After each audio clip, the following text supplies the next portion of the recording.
How do we keep President Trump honest? I mean, look, we'd be idiots if we didn't say, thank God we got Gorsuch. Thank God that they didn't get the Supreme Court. Thank the good Lord above that we've got 300 billion in new jobs coming in and 3 trillion plus in the stock market, and China's respecting us again, and we're getting some better deals there, and all these new companies are coming back, on and on and on and on and on. I mean, the first 70 days were almost perfect. I was just like floating on a cloud. Then 70 days in, I thought, oh, is that just a shill that Bannon's out? Clearly, the course changes. Now who is advising the president? I know he hears a bunch of people and then he makes the decisions, but clearly course changed. Is that because the whole government was just blocking him, both parties? He couldn't get people in. There was a government revolt. We know the deep state did that. That's admitted. And then now he's having to compromise. Is that what's happening? Because I still see a lot of good he's doing, but you can see now that it's not a purist movement. I think he's being willfully misled, Alex. Here's what I know. I've known Donald Trump for almost 40 years. And when he has all the information, he almost invariably makes the right decision. It is only when he does not have all the information, or the information that he's been given has been colored or altered or manipulated to give him a false impression, that mistakes are made.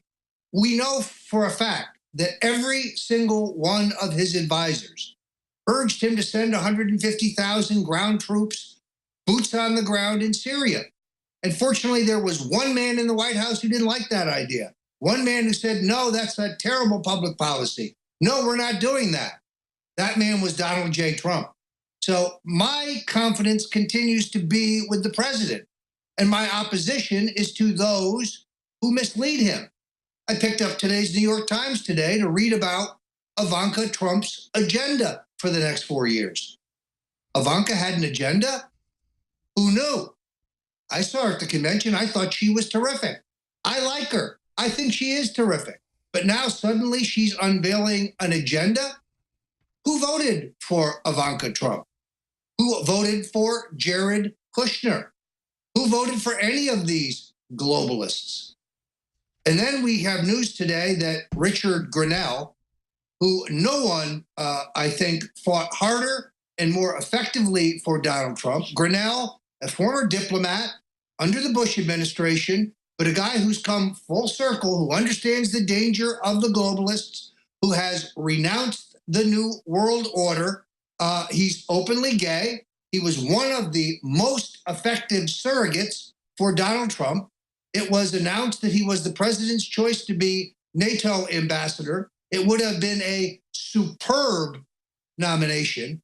We learned today that that appointment has been nixed by Rex Tillerson. And I am told that it is because he objects to the fact that Grenell, despite the fact that he is learned and distinguished and experienced, is openly gay. Now, that's not what I voted for, not me. I'm a libertarian. I don't care about your sexual orientation. I care about your philosophy and your experience and your qualifications. This is very disappointing. And making it even worse, Alex, is the people surrounding Secretary Tillerson. They're never Trumpers. The people telling him that he can't hire Grenell, a Trump loyalist, they're never Trumpers.